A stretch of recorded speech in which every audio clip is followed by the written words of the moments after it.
دسمبر اور جنوری کی طوفانی اور یخ بستہ راتوں میں اپنے نرم اور گرم بستر میں دبک کر یہ کہانیاں پڑھتے پڑھتے اس کو محسوس ہوتا وہ مشرق کی گرم سرزمین میں ہے، اس کے پراسرار چور دروازوں سے محلوں میں جا پہنچی ہے، ایوانوں اور غلام گردشوں میں بھٹک رہی ہے۔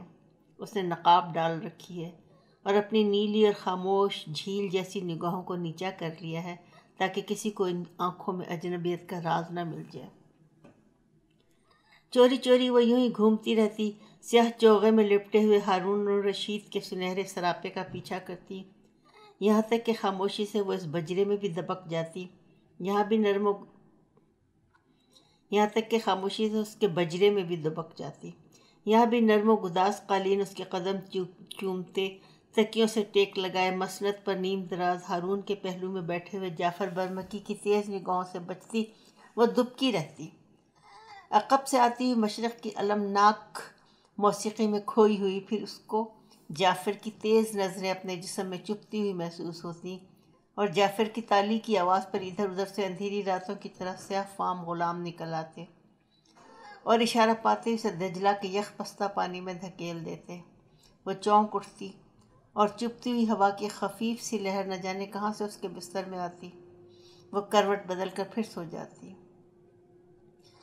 وقت بڑی دھیمی اور مہربان رفتار سے گزر رہا تھا، وہ سب بغیر احساس کے ہر پرانے مستقبل کو طے کر کے نئے مستقبل کی طرف بڑھ رہی تھی۔ ماں کی کن پٹیوں اور مانگ میں بڑی حسین اور مقدس سفیدی جھانکنے لگی، اس کی آنکھوں اور دہانے کی کوشوں کے مابین باریک باریک سلوٹیں نمودار ہو رہی تھیں۔ وہ بڑے سکون اور مستعدی سے اپنے فرائض انجام دیتی، شام کے وقت کچن میں بچھی ہوئی گرل میز کے گرد بیٹھی ہوئے بچوں اور شوہر کے سامنے گرم گرم یا چائے یا کافی کے ساتھ تنور میں سے نکال کر چھوٹے چھوٹے نرم اور گرم کیک پکاتی ہوئی تو کنکھیوں سے ان کو دیکھ کر آہستہ آہستہ مسکراتی جاتی۔ میز کے کنارے شاہانہ انداز سے بیٹھی ہوئی روبینہ کو دیکھ کر تو بے اختیار ہنس دیتی۔ دونوں بھائی اس کو چھیڑنے کے لیے پرنسس کہا کرتے تھے، وہ چڑ چڑ کرتی اور لڑتی۔ ایملی صلح کروانے کی کوشش میں دونوں طرف لگی رہتی۔ چاند اب درختوں کی اوٹ میں ہو گیا تھا اور ہوا کی خنکی بڑھ رہی تھی۔ اس نے جھرجھری سی لی اور ایک دم اس کی نگاہوں میں اپنے باپ کے خط پر آ گئی۔ پھر خیالات کا ہجوم امڑ آیا۔ اس کو باہر کے وہ دن یاد آ گئے جب وہ باہر کی تعطیل گزارنے کے لیے لندن گئے تھے۔ وہاں وہ اپنے باپ کے ایک رشتے کے بھائی کے پاس ٹھہرے تھے جنہیں روبینہ نے اس سے پہلے کبھی نہ دیکھا تھا۔ اس کو یہ سفید سر اور چھوٹی چھوٹی آنکھوں والا انسان بہت دلچسپ اور خوش نصیب معلوم ہوتا تھا، جس نے دور دراز کے سفر کیے تھے اور اجنبی ملکوں کی سیر کی تھی۔ انکل لینڈی بڑے خاموش انسان تھے، وہ چپ چاپ پائپ کا سرا منہ میں دبائے دور کہیں دیکھا کرتے تھے۔ جب اس کی بھائی بہنیں اور ماں باپ لندن کی گاتی ناچتی اور پرشور زندگی کا لطف لینے کے لیے ادھر ادھر جاتے اور تفریحوں کے پروگرام بناتے تو ان میں اس کا کوئی حصہ نہ ہوتا۔ اس کو لندن قطعی پسند آیا تھا۔ میں انکل اینڈی کے پاس رہوں گی، وہ اعلان کر دیتے۔ دونوں قہوہ بناتے اور اپنے لیے کھانا تیار کراتے۔ اس دوران میں وہ ہمیشہ ان سے ان کے سفر کے بارے میں سوالات کرتی، چھوٹے چھوٹے مختصر جواب دیتے رہتے۔ میں کہتی ہوں آپ اتنے خاموش مزاج ہیں، آپ کا دل لندن میں کیسے لگتا ہے انکل اینڈی؟ دیکھو میں شروع ہی سے بے آسرا تھا اور کم عمری میں سب کی مرضی کے خلاف گھر سے چلا گیا۔ مجھے سب نے روکا اور سمجھایا اور پھر خفا ہو گئے، آخر انہوں نے میرا انتظار بھی چھوڑ دیا۔ جب میں واپس آیا تو میری راہ دیکھنے والا کوئی بھی نہ تھا، پھر بھی مجھے ایسا محسوس ہوا کہ لندن کی اس چھوٹی سی گلی اور مکان نے ہمیشہ میری راہ دیکھی اور وہ اب بھی منتظر ہے۔ بس میں نے عہد کر لیا اب اس کو چھوڑ کر کہیں نہیں جاؤں گا۔ ایک دن باتوں ہی باتوں میں ہندوستان کا ذکر آ گیا۔ اچھا تو آپ وہاں بھی گئے تھے، ہمارے اپنے غلاموں کے ملک میں؟ وہاں کیسا لگتا ہے کالے مسکین غلاموں میں رہ کر؟ وہ ہنس پڑتے۔ وہ مسکین غلام نہیں ہیں روبی، وہ بڑے سر پھرے اور ضدی ہیں، ان کو یہ بھی یاد نہیں رہتا کہ وہ محکوم ہیں۔ انکل اینڈی نے ایک عجیب خوفناک اور دلچسپ انداز سے ہندوستان کے متعلق اس سے باتیں کی۔ انہوں نے کشمیر کی حسین و جمیل وادیوں، جھیلوں کی باتیں اور پھر راجوں اور نوابوں کی باتیں کی۔ ہندوستان کا یہی کچھ انہوں نے دیکھا تھا۔ وہاں کے راجاؤں کے یہاں قیام کیا، ہاتھیوں پر بیٹھ کے شیروں کا شکار کیا یا پھر گاڑی والوں کے یہاں راتیں گزاری، بانسری کے دل نواز نغمے سنے، کہیں اعلیٰ اودل سنی اور کہیں ہیر اور رانجھے کے 2-4 بول سیکھے، سانپ والوں کا تماشا دیکھا اور چلے آئے۔ وہ وہاں کے متعلق یہی کچھ جانتے تھے۔ ان کی باتوں سے اس کو یہی اندازہ ہوا کہ غلاموں کے سلک میں آقاؤں کے لیے بڑا عیش ہے، بڑی کشش ہے۔ اب اس کو نرم قالینوں، عود، عنبر اور مشرق کی المناک موسیقی کی تلاش میں بغداد کے کھنڈروں میں جانے کی ضرورت نہ تھی۔ جب چاہتی مزے سے آنکھیں بند کی اور انکل اینڈی کے سنائے ہوئے ہندوستان میں بے دھڑک جا نکلتی، جو اس کی اپنی مملکت تھا۔ یہاں اس کو کسی سے چھپنے کی ضرورت نہ تھی۔ ایک باوقار شہزادی کی طرح بیلی اور چنبیلی کی جان نواز خوشبو میں سونگتی، بانسری کے نغمے سنتی آزادی سے گھوما کرتی، جہاں دیوداسیاں اس کے چرنوں میں جھکتی اور آرتی اتارتی۔ دسمبر کی چھٹیوں سے پہلے باب نے لکھا وہ ایک ہندوستانی لڑکے کے ساتھ آ رہا ہے۔ یہ خبر روبینہ کے سوا سبھی کو ناگوار معلوم ہوئی۔ نہ معلوم کس جنگلی کو پکڑ لائے، ماں کہتی۔ باپ آہستہ سے کہتا، ارے نہیں، وہ جنگلی نہیں ہوتے، وہ یہاں تعلیم حاصل کر رہا ہے، آخر اب تو وہ آ رہا ہے، اس کے ساتھ اچھا سلوک ہونا چاہیے۔ روبینہ چپکے چپکے مسکراتی رہی۔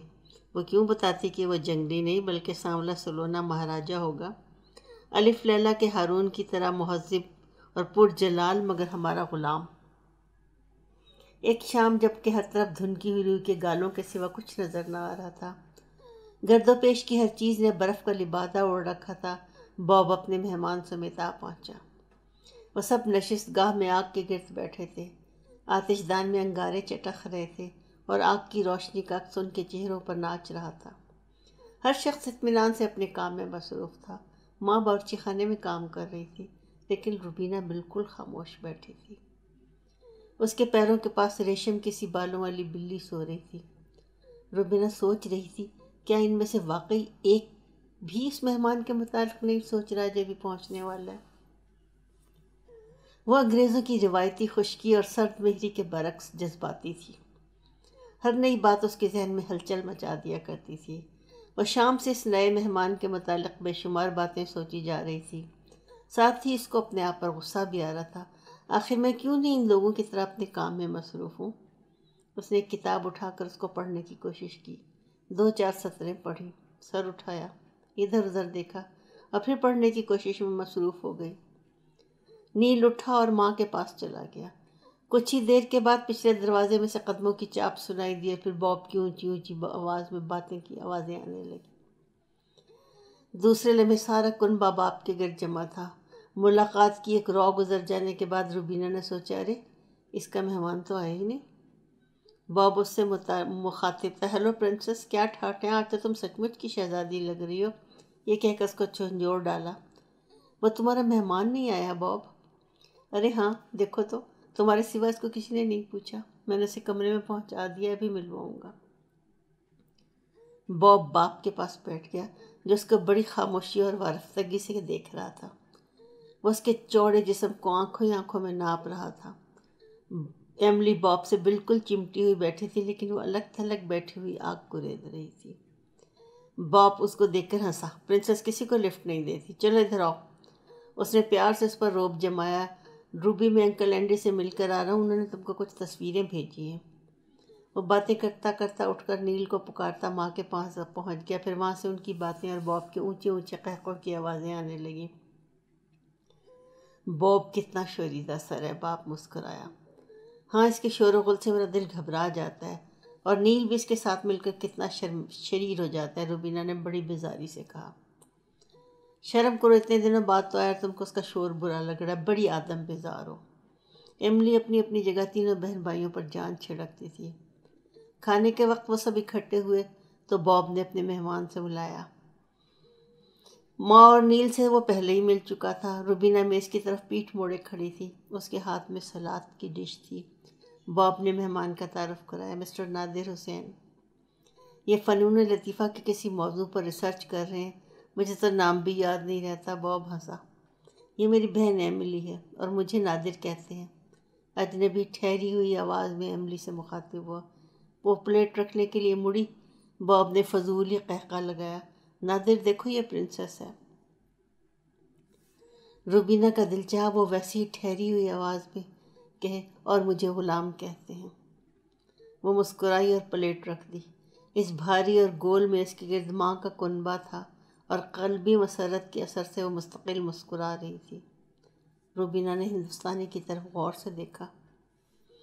گہرا سانولا رنگ، کشادہ پیشانی، سیاہ چمکدار بال جن میں قدرتی لہریں تھیں، بڑی نفاست سے بغیر مانگ نکالے پیچھے کی طرف کیے ہوئے تھے۔ لمبی اور ستواں ناک اس کے دبلے اور لمبوترے چہرے پر بلا کی ذہانت اور تفکر جھلکتا تھا۔ جب وہ کسی بات کا جواب دینے کے لیے نگاہیں اٹھاتا تو ان کی سیاہی بڑی دلکش معلوم ہوتی۔ یہ کالی کالی آنکھیں کسی اور کو بھی حسین اور دلربا لگ رہی ہیں یا صرف مجھے ہی؟ اس نے بے اطمینانی سے سوچا۔